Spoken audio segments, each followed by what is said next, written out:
بسم اللہ الرحمن الرحیم۔ السلام علیکم۔ نیوز انالیسز کی ایک نئی ایپیسوڈ کے ساتھ میں ہوں سید عارف بہار۔ ناظرین، پاکستان میں 11 ماہ سے جاری بحران کا جو پیمانہ ہے وہ اب بری طرح چھلک رہا ہے۔ اب جو بحران کی حدت اور شدت ہے وہ بڑھتی جا رہی ہے۔ اب یہ گھروں پر حملوں اور توڑ پھوڑ تک پہنچ گئی ہے۔ زمان پارک میں جو کچھ ہوا وہ سراسر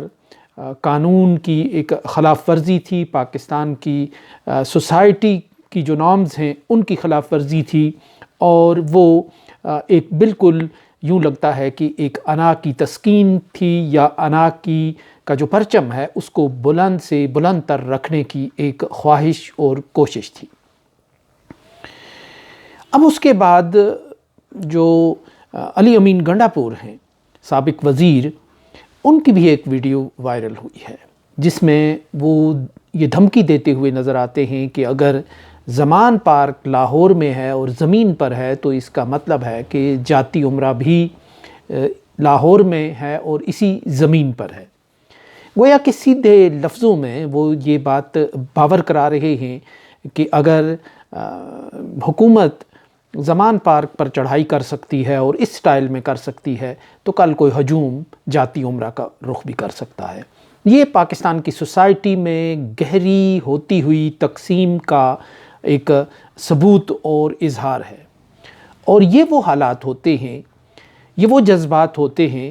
جو بالآخر خانہ جنگی کو جنم دیتے ہیں۔ یعنی جذبات کا یہ جو گراف ہے، اس کے بعد صرف پھر ہاتھا پائی، مار کٹائی اور عملی کارروائیوں کا مرحلہ باقی رہتا ہے۔ جب جتھے بلوائی ایک دوسرے پر حملے کرتے ہیں، گھروں پر، دکانوں پر حملے ہوتے ہیں، اور یوں جو سوسائٹی ہے وہ عبرت کی ایک تصویر بن کر رہ جاتی ہے۔ روانڈا میں،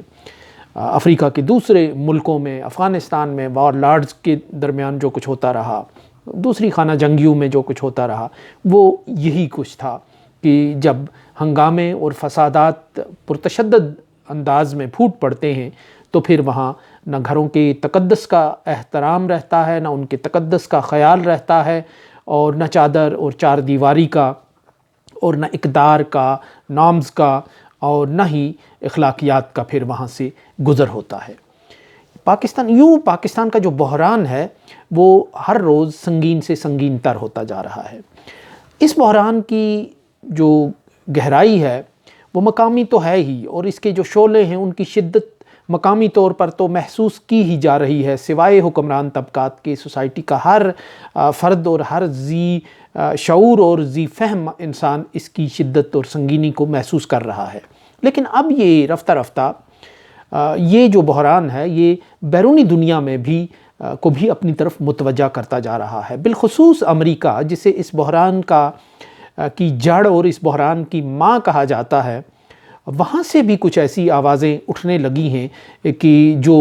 یہ اس بحران کے خاتمے اور اس کے پرامن انداز میں اس کو منطقی انجام تک پہنچانے کے لیے کے حق میں نظر آ رہی ہیں، جن میں سب سے اہم اور توانا آواز زلمے خلیل زاد کی ہے، جو افغانستان میں جو امریکہ کے خصوصی نمائندے رہے ہیں افغانستان کے حوالے سے۔ پہلے بھی ایک ولاگ میں ان کی جو تجاویز انہوں نے پیش کی تھیں ٹویٹر کے ذریعے، وہ ان پہ میں بات کر چکا ہوں، لیکن حکومت پاکستان نے اس پر ریئیکشن دکھایا تھا اور ان کے اس رویے کو اور ان کی تجاویز کو مسترد کر دیا تھا اور اسے اندرونی معاملات میں مداخلت قرار دیا تھا۔ لیکن یہ شٹ اپ کال زلمے خلیل زاد کا کچھ نہیں بگاڑ سکی۔ وہ ایک بار پھر ایک بھرپور اور جاندار قسم کے موقف کے ساتھ پھر سامنے آئے۔ انہوں نے کہا کہ ایسا لگتا ہے کہ پاکستان کی جو موجودہ حکومت ہے وہ عمران خان کو اور پی ٹی آئی کو بین کرنا چاہتی ہے اور ان کو اپنا دشمن نمبر 1 سمجھتی ہے، اور یہ اس طرح کی جو حرکات ہیں وہ بحران کو سنگین کریں گی، اور انہوں نے عدالت سے بھی، جو عدلیہ ہے اس سے بھی کچھ اپیل کی۔ تو سوال یہ ہے کہ یہ جو امریکہ کے ایک نمائندے، ایک جانے پہچانے امریکہ کے ایک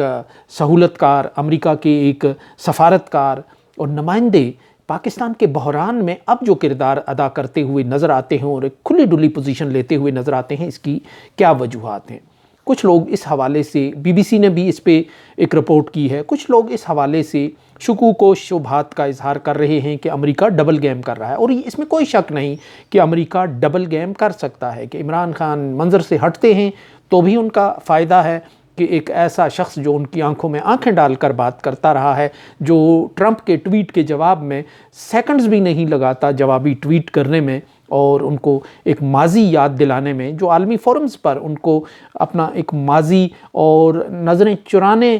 کا جو ایک رویہ ہے وہ یاد دلانے میں کسی پس و پیش سے کام نہیں لیتا، تو ظاہر ہے کہ ایک ایسا عالمی جو عالمی سطح پر انہیں امبیرس کرے اور ان کی تضادات کو واضح اور نمایاں کرے، تو ایسا شخص ان کے لیے پسندیدہ نہیں ہو سکتا۔ ایسا شخص اگر منظر سے ہٹ بھی جائے تو کوئی ان کے لیے کوئی نقصان والی بات نہیں ہے۔ لیکن اگر یہ آپریشن جو عمران خان کے خلاف چل رہا ہے اگر یہ ناکام ہوتا ہے تو امریکہ اس میں بھی اپنا دامن بچانا چاہتا ہے اور اس سے بھی خود کو الگ رکھنا چاہتا ہے۔ ایک تو یہ ہے کہ ڈبل گیم اسی کا نام ہے اور اسی کو کہا جاتا ہے، لیکن دوسری جو بات ہے کہ پاکستان میں اس وقت جو بحران ہے وہ بنیادی طور پر پاکستان کے عام آدمی کا تو ہے ہی ہے، اور پاکستان کے ایک بڑے صوبے پنجاب سے بھی اٹھ گیا ہے ایک لہر کی صورت میں، ایک طوفانی لہر کی صورت میں، لیکن اس کا بنیادی جو محرک ہے وہ KPK اور خیبر پختونخوا کا علاقہ ہے، جہاں پشتون آبادی کی اکثریت ہے اور جہاں عمران خان کی حمایت میں ایک دہائی سے جو جذبات تھے ان کا گراف ایک ہی سطح پر ہے، وہ کم ہونے میں نہیں آ رہا۔ پشتون آبادی اس عمل میں شریک ہے، پوری قوت کے ساتھ شریک ہے، اور اگلی صفوں میں پختون رہنما اور ان کے کارکن، ان کی جو سول سوسائٹی ہے وہ پوری قوت کے ساتھ اگلی صفوں میں نظر آ رہی ہے عمران خان کے ساتھ، یعنی پوری ایک آبادی نظر آ رہی ہے۔ اور زلمے خلیل زاد چونکہ افغانستان کے رہنے والے ہیں، ان کی رشتہ داریاں ہیں، وہ وہاں کے رہنے والے ہیں، اور وہ یہ سمجھتے ہیں کہ اگر پاکستان خدا نخواستہ عین ممکن ہے کہ یہ سمجھتے ہوں کہ کسی بحران کی اور 71 کی کسی صورتحال میں پھنس جاتا ہے تو اس سے پشتون آبادی پر بھی ایک نئی افتاد آئے گی، اور خود بالخصوص یہاں اس خطے میں اس پاکستان میں لاکھوں افغان مہاجرین بھی موجود ہیں، جو جب بھی افغانستان میں کوئی خراب صورتحال پیدا ہوتی ہے اور خانہ جنگی ہوتی ہے تو اس کا اثر اس پختون آبادی پر یعنی ان مہاجرین پر بھی پڑتا ہے۔ تو اس وقت افغانستان ایک ڈولتا ہوا ملک ہے، اور وہاں نہ کوئی منظم انتظامیہ ہے، نہ کوئی منظم حکومت ہے، ایک ملیشیا طرز کی ایک حکومت ہے کہ جو طالبان کے نام سے اس وقت کام چلا رہی ہے۔ لیکن افغانستان کی یہ جو صورتحال ہے اس کو اگر بدلنا ہے رفتہ رفتہ تو اس کے لیے بھی پاکستان کا ایک فعال کردار ضروری ہے، کیونکہ پاکستان اور افغانستان بالکل ایک دوسرے کے معاملات کے بالکل ان کے جڑے ہوئے ہیں اور وابستہ ہیں۔ تو ایسے میں کہ یہ سارا خطہ ڈی سٹیبلائز ہو سکتا ہے، کہ پاکستان کے ڈی سٹیبلائز ہونے کا مطلب یہ ہے کہ اس میں لاکھوں افغان مہاجرین بستے ہیں، اس میں لاکھوں ایسی ہزاروں لاکھوں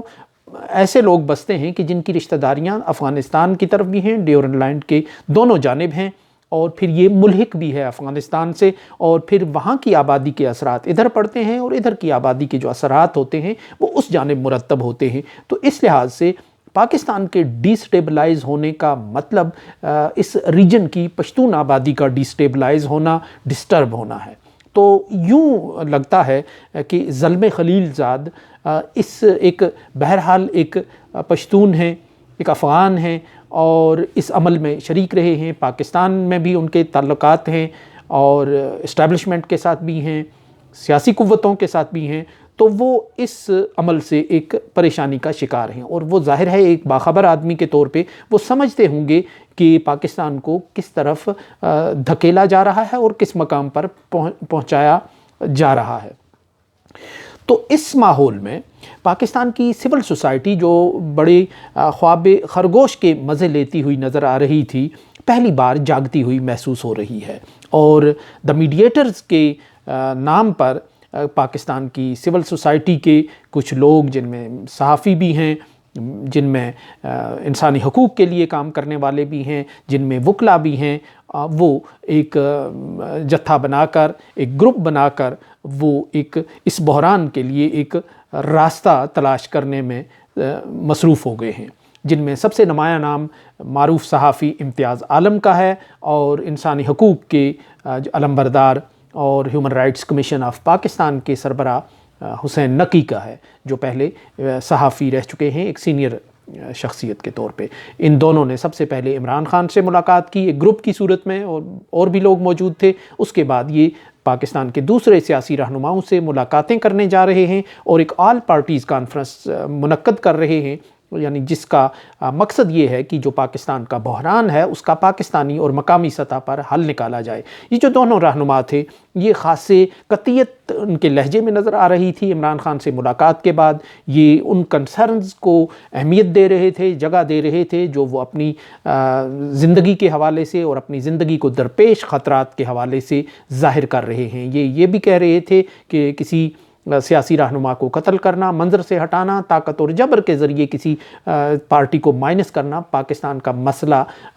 مسئلے کا حل نہ ماضی میں رہا ہے نہ اب رہے گا۔ تو اس طرح پاکستان کی جو سول سوسائٹی ہے وہ کہیں غائب تھی منظر سے، لیکن یوں لگتا ہے کہ جو عالمی سطح پر پاکستان کے حوالے سے رپورٹس آ رہی ہیں انسانی حقوق کی خلاف ورزیوں کے حوالے سے، سیاسی اور شہری آزادیوں پر قدغنوں کے حوالے سے، میڈیا کا قافیہ تنگ کرنے کے حوالے سے، وہ جو پریشر ہے وہ اب پاکستان تک بھی آیا ہے، اور انسانی حقوق کے حوالے سے یہاں جو کام کرنے والے لوگ ہیں یا جو ویل کنیکٹڈ ہیں مغربی اداروں کے ساتھ، جن میں امتیاز عالم شامل ہیں، کیونکہ سافما کے پلیٹ فارم پہ ہم نے دیکھا کہ ساؤتھ ایشیا فری میڈیا ایسوسی ایشن کا جو زمانہ تھا جنرل مشرف اور منموہن سنگھ کے دور میں، وہ بڑی سرگرم ایک پیس ایکٹیوسٹ کے طور پہ اور ایک سہولت کار اور ایک فیسیلیٹیٹر کے طور پہ نظر آ رہے تھے، اور ساؤتھ ایشیا کے صحافیوں کی